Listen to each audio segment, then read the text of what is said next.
Oui, alors, le temps et la liberté, c'est toujours, comment dire, une ambiguïté, parce que la liberté, ça serait de dire, je fais ce que je veux quand je veux. Ouais. Or, le problème, c'est qu'on ne fait jamais ce que l'on veut quand on veut, si vous réfléchissez.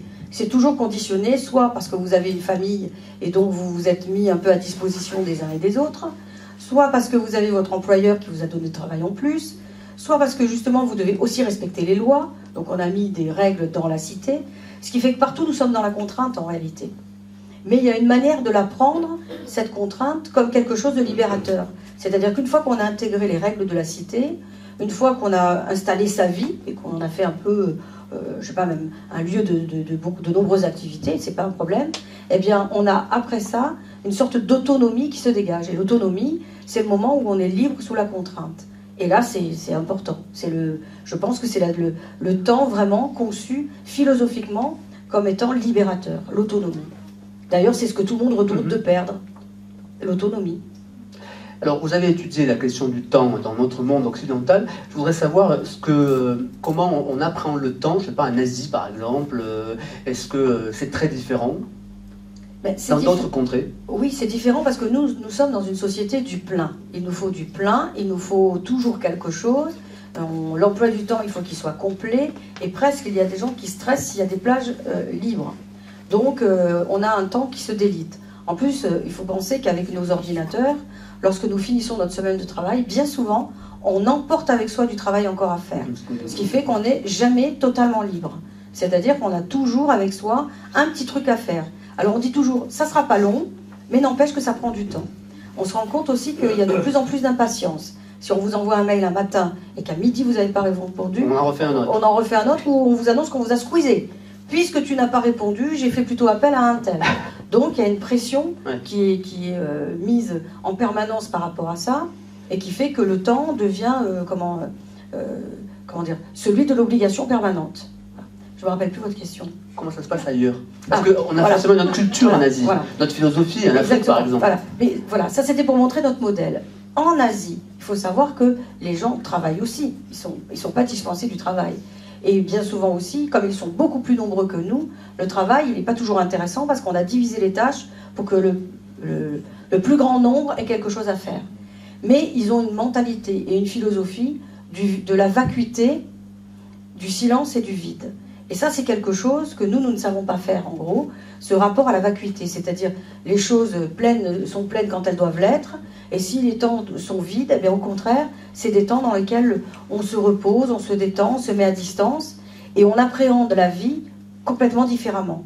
Donc, oui, vis-à-vis du temps, on est différent. S'ennuyer, dans votre livre, est presque une vertu. Ah oui, complètement. Oui, ah oui, oui.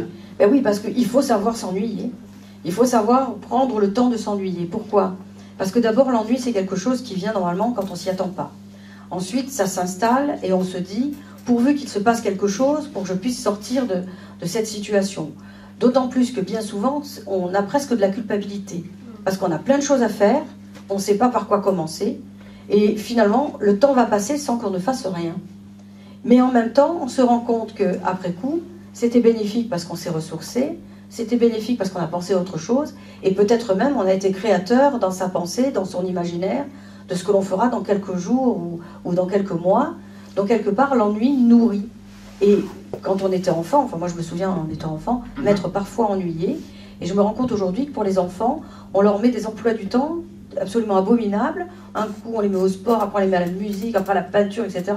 On ne leur laisse pas du temps pour s'ennuyer, et pour leur laisser, comment dire, la possibilité d'être créatif. D'autant qu'on dit à nos enfants, fais quelque chose. Quand on les voit s'ennuyer sur un canapé, c'est un peu ça. Voilà, fais quelque chose, oui. Alors, quand j'ai refermé votre livre, je me suis demandé si vous étiez pessimiste ou optimiste. Ah ben, bonne question. Parce que j'ai pas réussi à trouver la réponse quand même. Ben, parce que j'ai voulu écrire avec une forme d'impartialité. Donc à un moment donné, je suis même très cynique, à un moment donné, quand je parle du... Il y a des moments où c'est croustillant. J'ai pris un peu comment dire, le ton de Cioran, qui était quand même assez réaliste sur la question de la vie et de la mort et de l'insomnie et toutes ces choses-là. Donc j'ai adopté ce ton-là parce qu'il fallait que je me soustrais justement à la question du temps. Parce qu'il ne fallait pas que je parle du temps pour moi. Donc j'ai voulu être très neutre.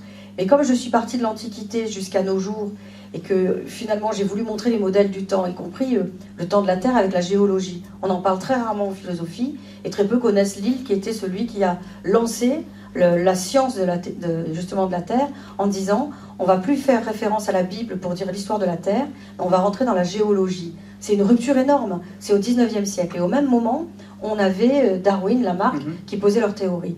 Donc j'ai voulu travailler toute cette partie de la science et de la conception du temps, y compris avec l'idée que petit à petit, on est arrivé à la précision de l'horloge atomique, alors qu'on avait commencé avec la clepsydre et le cadran solaire.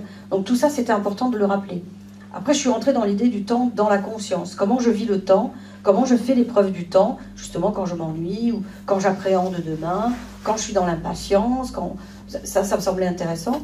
Et après, je suis partie sur le temps créateur avec le cycle de la vie, l'éternel retour, et le temps qui initie à mesure qu'on prend le temps. Donc j'étais nécessairement neutre. Maintenant, vis-à-vis du temps, je vais vous dire, je ne sais pas si je suis vraiment optimiste.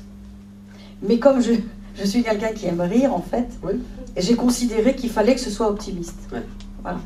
Alors la seconde question que je me suis posée en refermant votre livre, c'est quel rapport vous aviez-vous personnellement avec le temps? Parce que je vous connais un petit peu, enfin, je veux dire, j'ai pas l'impression que vous avez des pauses enfin vous réfléchissez évidemment tout le temps, mais enfin vous vous ennuyez pas beaucoup quand même. Vous aussi, vous êtes dans cette société qui dévore le temps. Eh bien, contrairement à ce que vous pouvez penser, moi je m'ennuie beaucoup. Ah, on ne connaît pas forcément les gens. Non, mais c'est vrai, dès qu'il se passe rien, je m'ennuie. Il faut qu'il se passe quelque chose. Alors pas forcément moi qui bouge, hein, mais qu'il y ait quelque chose qui attire mon intérêt. Que ce soit une recherche quelconque, ou quelque chose qui est dit à la télévision. Voilà. Il faut qu'il y ait quelque chose qui m'interpelle. S'il n'y a rien, j'ai l'impression que le monde tourne plus. Voilà. Donc c'est vrai que pour moi, le temps, c'est de la dynamique. Voilà, pas de la dynamite, de la dynamique. Parce que je suis toujours en mouvement. Parce que bien sûr, j'ai étudié Leibniz, puisque j'avais fait ma thèse sur Leibniz, et il dit le repos est le premier pas vers la bêtise. Depuis que j'ai compris ça, je me suis dit bouge-toi, parce que le monde avance et il faut être dedans. Mais malgré tout, j'ai des moments où je tourne un peu en rond, dans le peu de temps qui me reste, et là je fais l'épreuve de l'ennui. D'ailleurs, c'est pour ça que je l'ai décrit, l'ennui, à un moment donné. C'est vrai. C'est parce que je le vis souvent. Et c'est aussi un temps de la créativité où on peut réfléchir à l'imaginaire, à la création. Tout à fait. Et c'est d'ailleurs le seul moment où j'ai trouvé qu'on pouvait surmonter le temps. Parce que dans la création, c'est vrai qu'on s'oublie pour faire quelque chose d'autre. En plus, il y a une perte de soi, parce qu'il y a une sorte de fulgurance, on est tout à sa création. Et en plus, je trouve que si l'œuvre est belle et qu'elle reste, finalement, ça vous aura donné une forme d'éternité. Alors, parce que dans l'Antiquité grecque, on disait, si on rentrait dans un cimetière, il était noté à l'entrée du cimetière, inconnu si tu passes ici, dis mon nom. Donc ça voulait dire qu'au moment où on nommait la personne, on lui redonnait un peu de vie, un souffle de vie, parce que des fois, les familles, il n'y avait plus de descendants, mais il y avait quand même une tombe qui était là. Donc je trouve ça très intéressant, moi, pour ma part. Donc celui qui crée, et dont on parle souvent, Dali, Michel-Ange, etc., on leur redonne de la vie à chaque fois qu'on parle de leur œuvre. Et ça, je trouve ça fabuleux. C'est à moyen terme, en gros. Alors, le temps passe pour faire une transition moyenne, je l'accorde. Et on parle déjà depuis 35 minutes. Je voudrais savoir s'il y a des questions dans la salle. Alors, madame, allez-y. C'est pas une question, simplement, vous avez dit poésie. Ils ont eu pour faire le silence, le vide. Et vous avez encore ce paradoxe. Chez nous, on s'ennuie. C'est pareil. Ennuyer, c'est faire le silence et réfléchir. Oui, oui, voilà. Mais ce que je veux dire par là, c'est... On peut aussi faire comme en Asie, méditer en silence, s'ennuyer, méditer, réfléchir. Voilà. Oui, mais il faut se créer le moment, j'ai l'impression, dans notre civilisation. Parce que bien souvent, la société est bruyante, on est nombreux, donc si on veut s'exiler un peu en se disant « tiens, je vais marcher un peu, je vais être seul », si vous vous installez à un endroit en pensant être seul, 10 minutes plus tard, vous voyez arriver l'autocar d'Italien qui a pris le même chemin que vous, alors l'accent est clairement, etc., mais il y a du bruit. Vous voyez, faire le silence, il faut être déjà dans une démarche, soit aller vers la méditation, et donc le décider pour soi, mais dans la vie, on a peu de place pour être seul, et même peu de place pour penser. C'est ce qu'on disait tout à l'heure, hein, les philosophes, les grands philosophes, on les entend pas tellement, on les voit plus tellement à la télévision. Michel Serres, on le voit quasiment jamais. Finkielkraut, on le voit plus souvent, mais c'est toujours pour lui faire la polémique. c'est vrai, les philosophes, et puis philosophes femmes encore moins. Vous direz Michel Onfray, qui est un philosophe, ça fait Ah oui, Michel Onfray, oui. Qui a annoncé qu'il quittait le monde médiatique pour réfléchir et rester seul chez lui, ça n'a pas duré très longtemps quand même. Non, alors là, moi justement, c'était un coup médiatique. Oui, c'est ça. Oui. Parce que comment fonctionne Onfray depuis le début? On sait que c'est un provocateur. Il ne vit que dans la provocation. Ouais. S'il ne met pas un peu le feu aux poudres, il s'ennuie, il est malheureux. Il faut toujours qu'il dise quelque chose. Mais la dernière, ces dernières apparitions, on va dire, ça a été connoté et mal interprété. Et même, il y a eu des gens qui se sont servis de sa pensée pour aller vers du fanatisme. Il ne pouvait pas supporter ça. Donc c'est pour ça qu'il a dit, je me mets en retrait, en disant, bon, continuez votre délire tout seul et je reviendrai quand vous aurez fini. Et là, il a eu entièrement raison. Et puis surtout, parce que comme sa pensée avait été détournée, je pense qu'il a eu doublement raison, parce que ça voulait dire qu'on lui faisait dire ce qu'il ne disait pas, et s'il était resté visible à ce moment-là, ça aurait voulu dire qu'il cautionnait. Et en plus, il n'avait pas à justifier. Un philosophe a le droit d'écrire ce qu'il veut, tant qu'il ne sème pas la haine. Enfin, je défends Michel, parce que je trouve que c'est logique qu'il se soit mis un peu en retrait, mais on peut penser aussi à Heidegger, avec qui j'ai écrit, qui lui est en retrait parce qu'il a eu une fatwa. Donc, il y a quand même des philosophes qui prennent des risques, et puis il y a un monde dans lequel c'est pas facile de penser et d'énoncer ses pensées.